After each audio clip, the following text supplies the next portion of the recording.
And a good morning to you. Welcome to the Daybreak Show. I am the Sultan. Used to be called the Sultan of Silver in the hair industry. I still am. Stirring my coffee with chopsticks for those of you that are new. And I use the vortex method, which is the only true way to optimize the taste of your coffee at the molecular level. Ethiopian today. Back to it. I got some yesterday. The flavor is just amazing. Just amazing. The bean is just, I don't know what it is, the soil that it was grown in, the conditions. I'm sure all those things contributed to it. The species of plant or whatever, it was just, it's out of this world. My new favorite.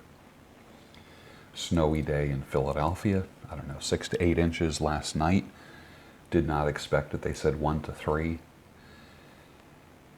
I drive about 9.5 miles to a salon where I work 3 days a week. It took me 2.5 hours to get home last night. 2.5 hours. And you would think that it was everybody's first day in their new car, first day driving ever. Usually the first snowfall just creates panic. Schools let out. People running to the stores. I mean, it's insane. So it's a winter wonderland out there right now. And I had a great time out in the Van Gogh room. It was fantastic. Just had the headset on, had some nice conversations with people, puffing on a pipe, watching some videos. It was good. Good use of my time. Got a great night's sleep. Love it. Life is good. Hey, let's get right into it. It's not the stuff that happens to you. It's your reaction to what happens to you. You can make good things better or bad things worse. There are complete movements, social movements, based upon reactions to things rather than an action. Just bad reactions. Crazy. Some people's lives seem to serve as an example of what not to do.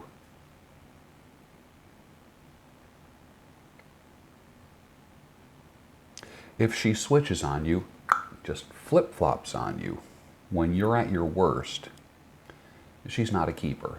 And this goes both ways.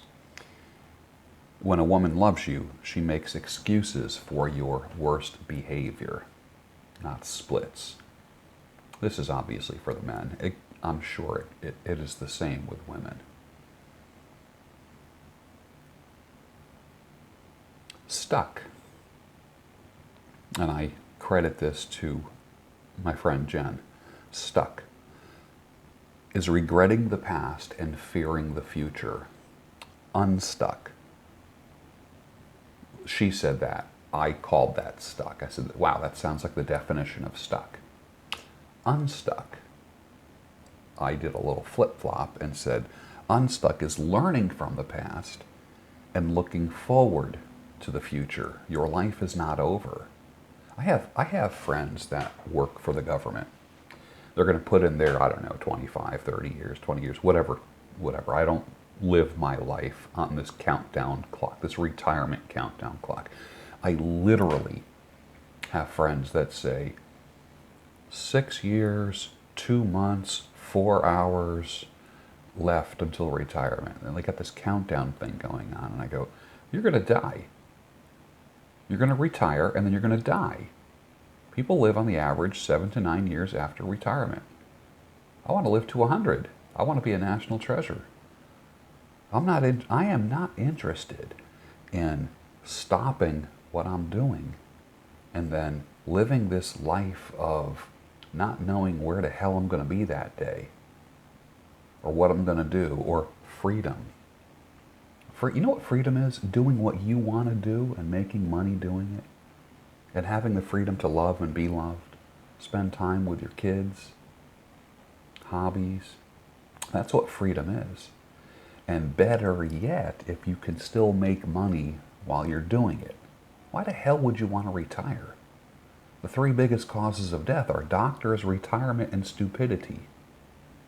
Doctors, because they do trial on you with medicines, and I'm not hammering doctors, but try this for 30 days, 60 days, 90 days, see how it works for you. If it doesn't work, we'll try something else, rather than let's go to the most natural remedy first.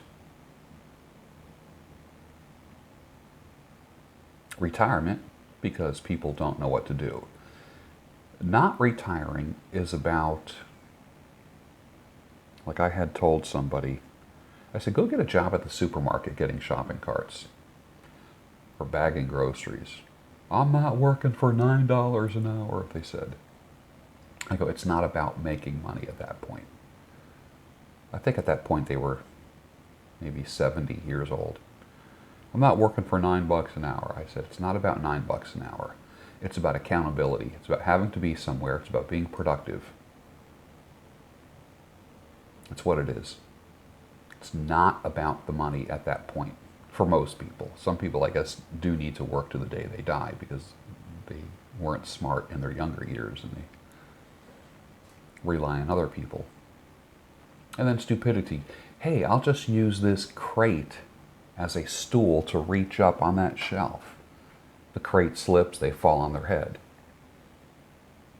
Doctors, retirement, stupidity, the three biggest causes of death. When you have a white beard, you can pretty much wear any kind of hat that you want. Man, I was going through my hats last night. Everything looked good. Absolutely everything. When I had a dark beard or no beard, you look like a dork with some hats. But when you have a beard, especially a white beard, you can pretty much wear anything you want.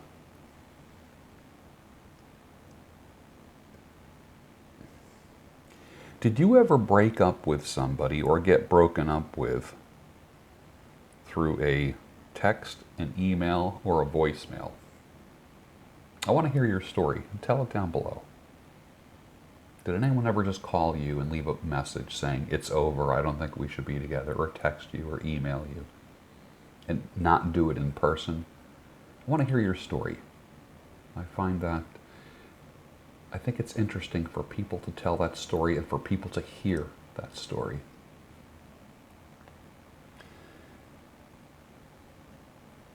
When I was a kid, my grandfather would say, you're not going to waste that fat, are you? When I was cutting fat off of meat, he would say, that's the best part. Interesting, now they're saying fat is a good thing. We spent many years cutting the fat off of everything, having low fat and no fat. Where did that get us as a society? Diabetes, obesity, high blood pressure. Think. The red pill lens is your sixth sense. It allows you to quickly identify the person who has relationship ADD.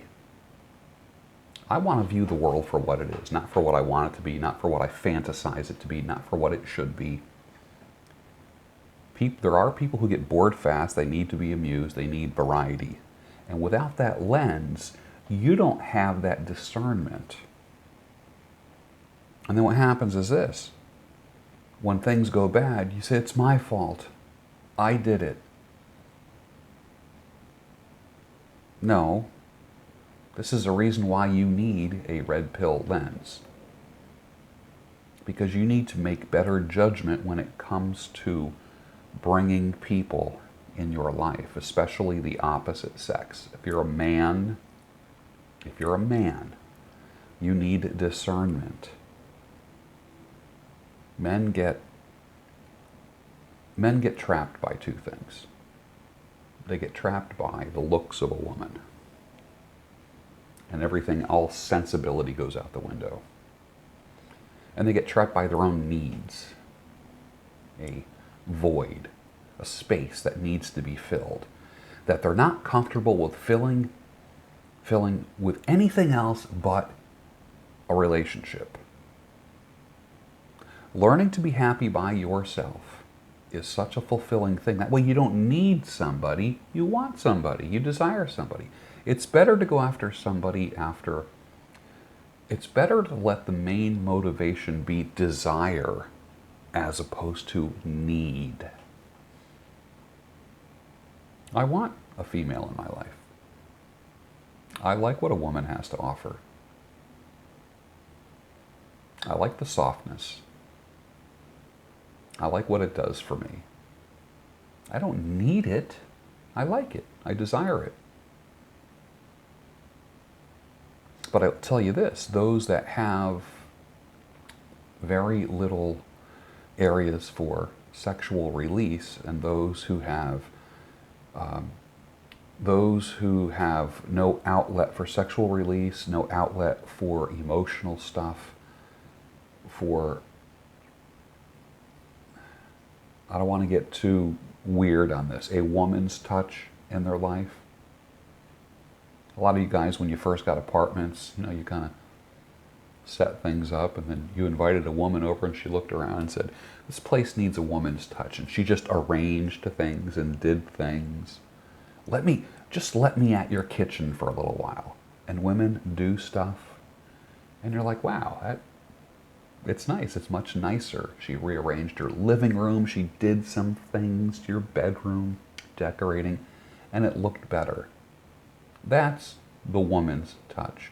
Same thing can happen with your life. To have a woman's touch, it soothes the savage beast. I'm a pretty mellow guy with assertiveness right below the surface. You know, I'm ready to rock at a second's notice. A woman in my life calms that down.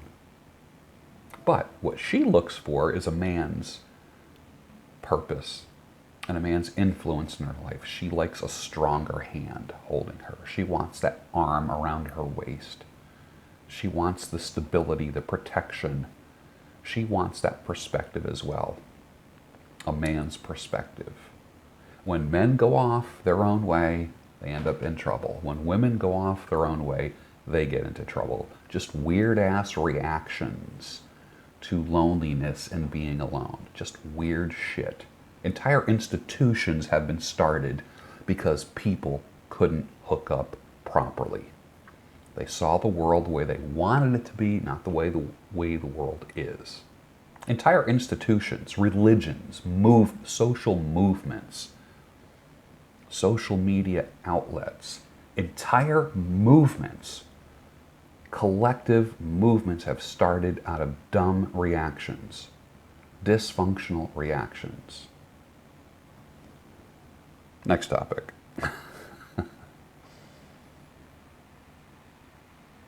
And then you came along and completely flipped her moral compass upside down in a single night.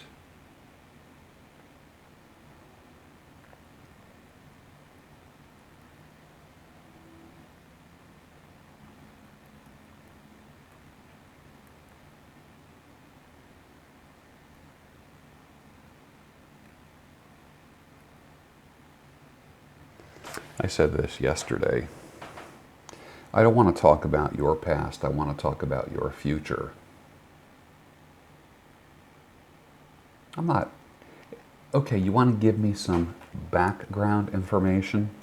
That's cool. That's nice. But here we are in 2018, approaching 2019, and there's more psychologists, therapists, counselors, psychiatrists, life coaches. Life coach. I'm a life coach. Yeah, run in the other direction when someone says that. More of those in history than any other time in history. More of those now. And is the world a better place? And these are supposedly professions that make people better. I would trust a content creator that you have followed over a period of time to make your life better, to help make better decisions in life, love, money, business relationships. Coffee.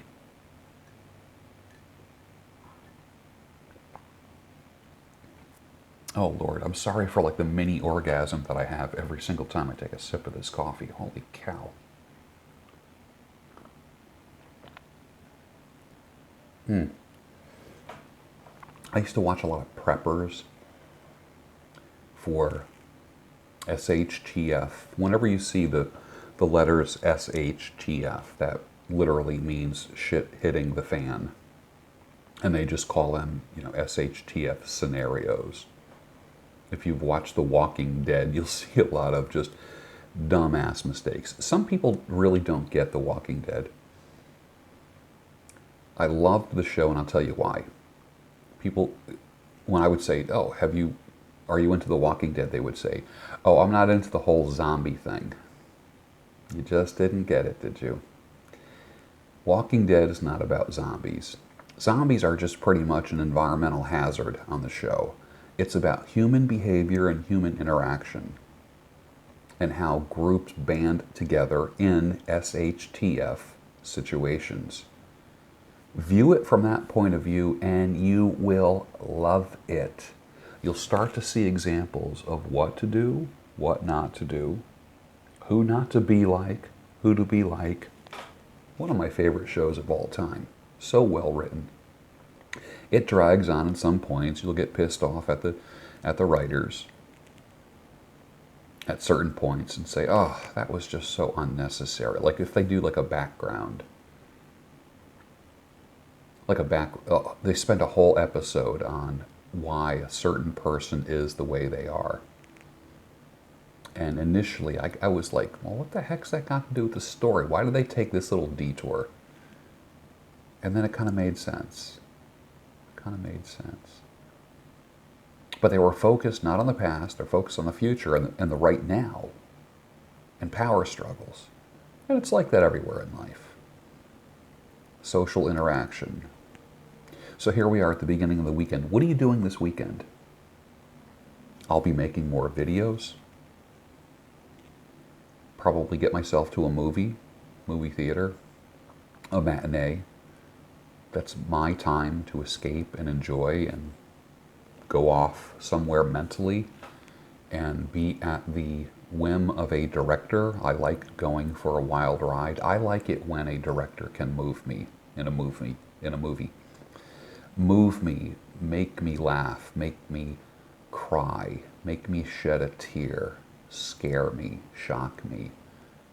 That's what a good movie does. I'm not just merely a person sitting in a theater. I want to feel like I'm eavesdropping. So if there's a conversation in a room, let's say there's a scene where there's two people in a room, I want to feel like I'm in that room with the two characters.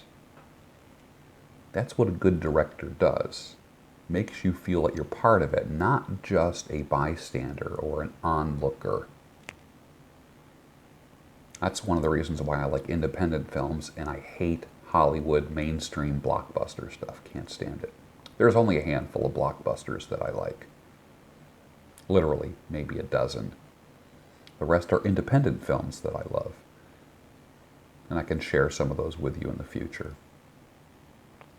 Well, you have a great day. Drive safe. If you're in the Northeast, man, or Canada, right? You got hammered in the past day. So the roads it's not you have to worry about. It's the nuts who are acting like they never drove a car before. Am I right? Still looking for a sponsor for the morning show. A coffee sponsor would be so ideal. An evening show, I want a pipe sponsor. Pipe company. And it's probably going to be one of the 5 top pipe and pipe tobacco and cigar companies. Let me tell you how sponsorship works. It's cost per 1,000 views. You take the views over the past 30 days. Take the top 10 videos over the past 30 days. This is standard. This is what companies do. You take the top 10 videos in the past 30 days, add up all the views, or a certain topic, add up all the views, divide by 1,000, and then you multiply times the CPM, which is cost per 1,000.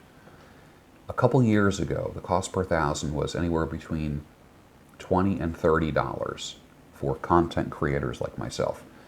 Since then, because it's such a flooded market, it's gone down. Last year, the average CPM was $9.68. Now they're saying the average is about $7 something, $7 and something, $7.50, $7.60 cost per 1,000. So that's what I charge for sponsorship of the videos. And the reach is nice.